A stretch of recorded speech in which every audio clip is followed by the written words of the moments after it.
네, 여러분 412번 문제부터 보겠습니다. 앞에랑 사정계는 똑같은데요. 상장사 A 자산 규모 1천억 원이니까 뭐 1천억 원에 대해서 특별히 적용되는 규정들이 있긴 하지만 여기서 일단 집중 투표는 대규모 상장사 아니면은 내용이 다른 상장사는 같은데 집중 투표 방법으로 이사를 선임할 것을 청구했다. 그러니까 이분들이 소수파가 미는 분은 K죠, K. 6주 전까지 서면 또는 전자문서로 할 수 있다. 이건 상장사 특례 규정을 안 의냐는 거예요. 그 일반 규정이랑 내용이 조금 다른데 보시면은 조문을 같이 한번 확인해 보죠. 일반 규정인데 요건 일반 규정은 7일 전이거든요. 근데 여기 상장사 특례 파트가 따로 있잖아요. 여기 보시면은 542조의 7을 보시면 6주 전까지 서면 또는 전자문서로 해야 된다고 되어 있습니다. 자, 문제로 돌아가겠습니다. 413번. 이것도 앞에는 똑같고 이제 물어보는 것은 집중 투표를 하자고 얘가 청구했는데 이분들의 미는 K 이건 의 아니잖아요, 그렇죠?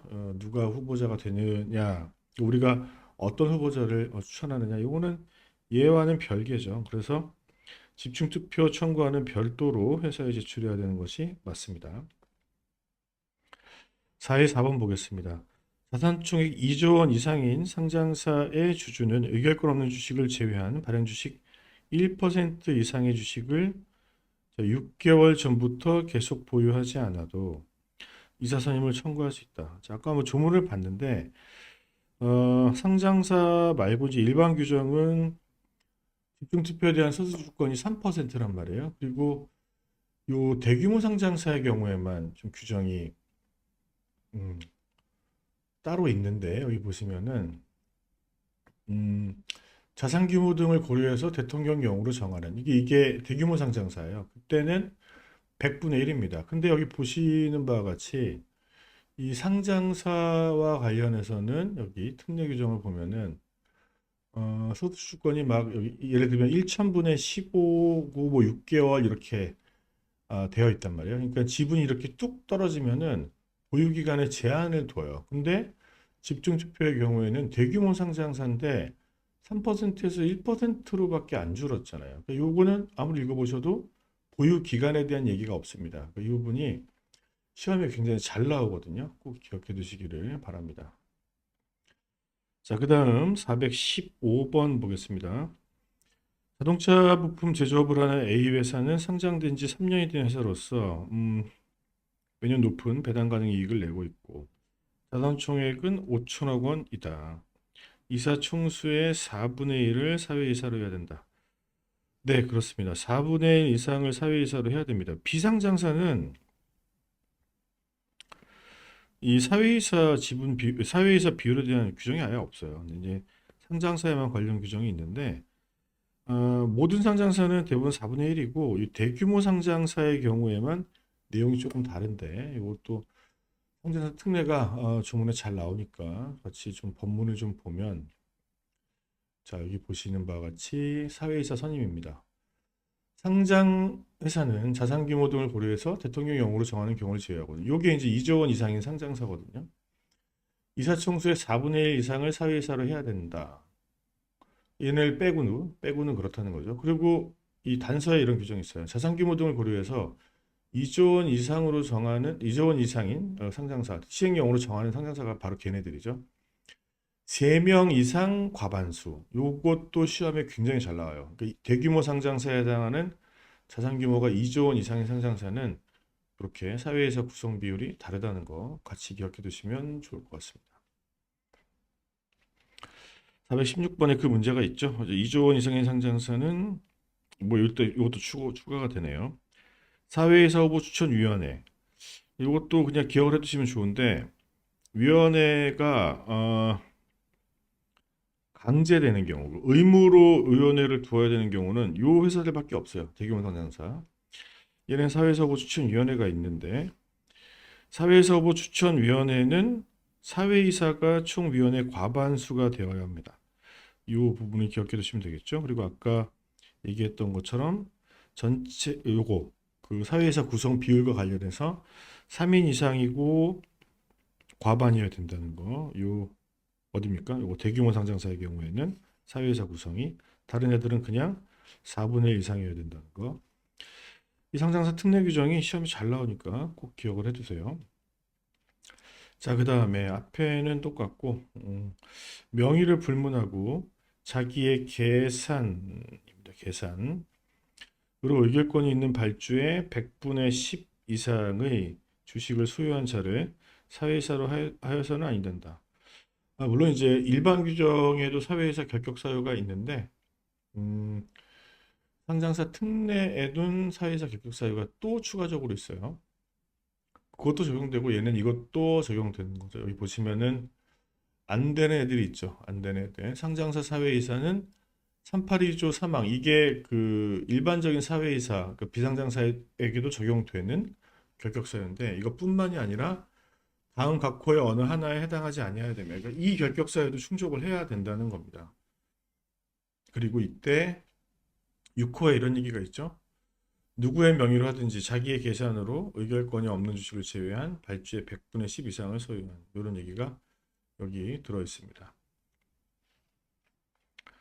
자, 그 다음에 요거는 설명을 했는데 이런 위원회는 뭐 사회사업부 추천위원회뿐만이 아니라 위원회가 강제되는 건 대규모 상장사만 있어요. 5천억 원이다. 사회사업부 추천위원회를 설치해야 하는 것은 아니다. 의무는 아니죠, 얘네들은. 419번 보겠습니다. 자산총액 2조 원 이상의 상장사, 대규모 상장사죠. 의결권 있는 발주의 3% 이상에 해당하는 주식을 3개월간 보유해온 주주는 사회이사 후보 추천위원회에 사회이사의 후보를 추천할 수 있다. 요 3%라는 건 일반 규정이잖아요. 요걸 충족하는 경우에는 6개월 이런 제한이 없어도 당연히 소수주권을 행사할 수 있습니다. 이것도 뭐 조문을 보시면은 여기 이 상장사 특례와 관련해서 쭉 보시면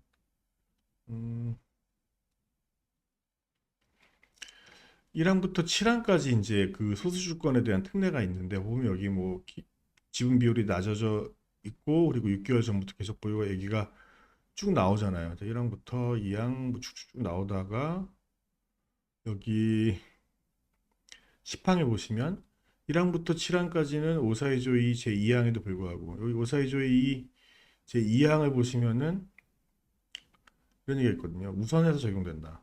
이 표현이 좀 오해의 여지가 있기 때문에 이 규정을 명문으로 둔 것인데 뭐 원래 이 규정이 이 규정이요.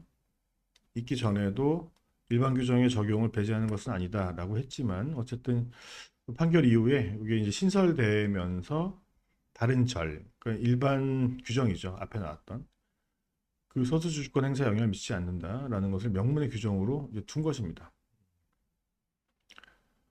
네, 계속 보겠습니다. 420번. 상장사의 경우 이사와 감사의 보수액을 합하여 단일 의안으로 할 수가 없습니다. 요거는 별개의 의안으로 해야 돼요. 뭐 임원에 대한 보수라고 해서 이걸 묶거나 해서는 안 된다. 이것도 자주 나오고요. 그리고 421번. 이사의 보수를 정한 주주총회 결의에 대하여 주총 결의 무효 확인의 소가식이 되어 무효 판결이 확정된 경우 주총 결의에 기한 보수 청구권의 효력은 부인된다. 아시다시피 주총 결의 하자와 관련된 판결은 소급표가 있죠. 그렇기 때문에 그 사전에 결정된 보수 청구권에 영향을 미칩니다. 그 다음 임기에 정함이 있는 이사가 정당한 이유 없이 자, 이게 첫 번째 요건이죠. 정당한 이유 없이 임기 만료 전에 그러니까 임기가 정해져 있어야 돼요. 이분들. 근데 이제 3년을 초과할 수 없다는 규정이 임기를 보장하는 규정이 아니고 임기를 따로 정하지 않았다면 임기가 없는 사람이기 때문에 임기 만료 전 해임이라는 게 그분은 있을 수가 없죠. 아무튼 자, 정당한 이유 없고 임기 만료 전에 해임된 경우 해임으로 인한 손해배상을 청구하려면 손배를 청구하는 이사가 입증 책임을 부담하죠. 정당한 이유가 없었다는 것에 대한. 423번. 얘도 시험에 굉장히 잘 나오는데 단순한 주관적 신뢰관계의 상실, 요거는 정당한 이유가 되지 않는다고 봅니다. 그러니까 주관적 신뢰관계 상실을 이유로 해임시키게 되면은 손해배상 책임을 회사는 부담할 수도 있겠죠. 424번 보겠습니다. 회사의 대표이사 및 이사의 임기 만료, 임기 만료로 결혼이 발생한 경우, 퇴임이사 제도를 얘기하는 겁니다. 결혼 얘기는. 회사 동업자들 사이에 동업을 둘러싼 분쟁이 계속되고 있다는 사정이 있다면 임시이사의 선임이 가능하지 않다. 그렇죠. 가능하지 않습니다. 이 퇴임이사 제도가 1번이고 임시이사 제도가 2번인데 요거는 요 1번에 대한 보충적인 제도예요. 그러니까 퇴임이사를 두는 것이 어려울 때, 뭐 이분이 고령이라던가 뭐 계속 업무를 수행하는 게 어려운 그런 사정이 있을 때만 임시이사를 둘 수가 있는 거죠. 이런 사정만으로는 안 돼요. 425번. 정관의 규정이 있는 경우 이사의 임기가 최종 결산기 말일 이후 만료된 경우 당의 이사의 임기는 그 결산기에 관한 정기총회까지 연장될 수 있다. 이렇게 해서 이게 결산기 말일이에요. 이때까지가 하나의 회기겠죠. 여기 얘네 결산기 첫 번째 결산기란 말이에요. 여기 말일이고 근데 얘가 이때 임기가 끝났어요. 근데 정관의 규정이 있다면 이런 전제입니다. 상대적 기재 사항이죠. 이 결산기에 관한 정기총회는 이 이후에 있을 거잖아요. 정기총회입니다. 정기총회. 정기총회. 정기총회까지 이렇게 여기죠. 여기서부터 여기까지 이게 연장이 가능한 겁니다. 연장할 수도 있다. 3년을 초과해서. 다만 중요한 것은 정기총회까지이지 그 결산기 끝나고 아니면 이 사람 임기 끝나고 뭐 최초로 개최되는 아니야. 이 결산기에 관한 정기총회까지만 연장이 가능한 겁니다. 자, 426번 보겠습니다. 수인의 이사가 동시에 임기의 만료나 사임, 또 퇴임이사 얘기네요. 퇴임함으로 말미암아 원수를 채우지 못하게 되는 결과, 이거 우리가 말하는 결혼이죠. 그때 특별한 사정이 없는 한 퇴임한 이사 전원은 새로 선임된 이사가 취임할 때까지 본래 이사로서의 권리 의무가 있다. 중요한 표현이 이거거든요. 우리가 직무집행이 정지됐을 때 선임되는 분들, 직무 대행자의 권한은 상무로 제한되지만 이분들은 본래 이사로서의 권리 의무가 있기 때문에 어떤 권리나 의무에 제한이 없습니다. 자, 넘어가서 427번. 주식회사의 이사의 직무집행을 정지하고 대행자를 선임하는 가처분은 민사집행법 300조 2항이 정한 임시의 지위를 정하는 가처분의 성질을 갖는다. 이게 판례의 태도인데 잘 물어봅니다. 그냥 이게 맞다는 것을 기억해 두시기 바라고. 그다음 428번 주식회사의 이사를 피신청인으로 하여 직무집행을 정지하고 이사가 피신청인이 됩니다. 이 직무 대행자를 선임하는 가처분이 있는 경우 가처분의 결정은 이사의 직무집행, 그러니까 원래 있는 이사님의 직무집행을 정지시킬 뿐 이걸 못하는 거죠 지금. 지위나 자격을 박탈하는 것은 아닙니다. 이거는 이제 다른 절차에 따라야 되는 거죠. 그리고 이것도 굉장히 잘 나오는데 직무집행을 정지하고 대행자를 선임하는 가처분이 있었어요. 근데 이 가처분의 성격은 제3자에 대하여도 효력이 미칩니다. 따라서 이 가처분 결정에 반해서 이루어진 행위는 무효인데 제3자의 선악을 불문하고 다 무효예요. 이거 자주 나왔던 거니까 꼭 기억해 두시기 바랍니다. 자, 그 다음에 이사 해임해소를 본안해소로 하는 이사의 직무집행정지 가처분 신청은 반드시 본안해소를 제기하였음을 전제로 해야 하는 것은 아니다. 맞는 질문이죠. 왜냐하면 급박한 경우에는 본안소송 제기 전에도 가능하기 때문에 그렇습니다. 자, 그 다음에 이사를 선임한 주총 결의에 대한 취소 해소를 제기한 주주. 이 총회 결의 취소지만 이 사람이 지위와 관련된 것이기 때문에 가처분 신청이 가능하죠. 432번 직무집행 정지 가처분 신청의 피신청인은 이사다. 이게 회사라고 나오면 틀린 거고요. 그리고 얘도 시험에 굉장히 잘 나오는데 대표이사에 대한 직무집행 정지 및 대행자 선임을 결정한 가처분 재판에 의해서 대행자가 선임된 상태예요. 근데 피대행자의 후임자가 적법하게 소집된 총회 결의에 따라 새로 선출되었다. 정지된 애죠, 얘가. 정지된 애의 후임. 그러니까 얘가 예를 들어 뭐 사임하고 멀쩡한 총회에서 질끼리 모여가지고 사람을 새로 뽑았어. 이 절차에 문제가 없다고 하더라도 얘가 대표할 수 있는 것이 아니고 누굽니까? 대행자가 권한을 갖습니다. 그렇죠? 근데 이 지문이 이것도 오류가 있는데 수정이 안 됐네요. 죄송합니다. 이것도 좀 고칠게요. 보시면 대행자가 선임된 상태에서 새로 선출되었다면 그 후임자가 적법하게 위 주식회사를 대표할 수 있는 것은 아니다. 이게 고쳤다고 생각을 했는데 비슷한 지문들이 여러 개 있다 보니까 제가 좀 놓친 것 같습니다. 혼란을 드려서 죄송하고 요거는 제가 영상에서도 이렇게 뭐 수정을 했지만 다시 그 영상 올릴 때 공지도 하도록 하겠습니다. 433번. 자, 그 다음 434번 보겠습니다. 주주총회 결의의 효력에 관하여 다툼이 있는 주주총회에 의하여 선임된 이사가 이걸 사임하고 다시 새로 주주총회에서 이사로 선임된 경우 먼저 있었던 총회 결의가 무효라는 것을 이유로 하는 그 이사의 직무집행 정지 가처분은 허용될 수가 없다. 얘가 사임을 해버리게 되면 피보전 권리가 없기 때문에 가처분 신청이 안 됩니다. 이거는 맞는 얘기. 435번 이사의 직무집행 정지 및 대행자 선임 가처분 결정은 등기하지 않아도 등기사항인 것은 맞아요. 등기사항인 것은 맞는데 37조를 생각해 보시면 등기사항을 등기하지 않을 때 선의제3자에게 대항할 수 없는 것이 뿐이니까 악의의 제3자에게는 대항할 수 있다. 그러니까 이 지문을 묻는 문제다. 37조라는 조문을 묻는 문제로 이해하시면 되겠죠. 자, 그리고 얘도 되게 잘 나오는데요. 가처분 결정의 취소에 대한 것입니다.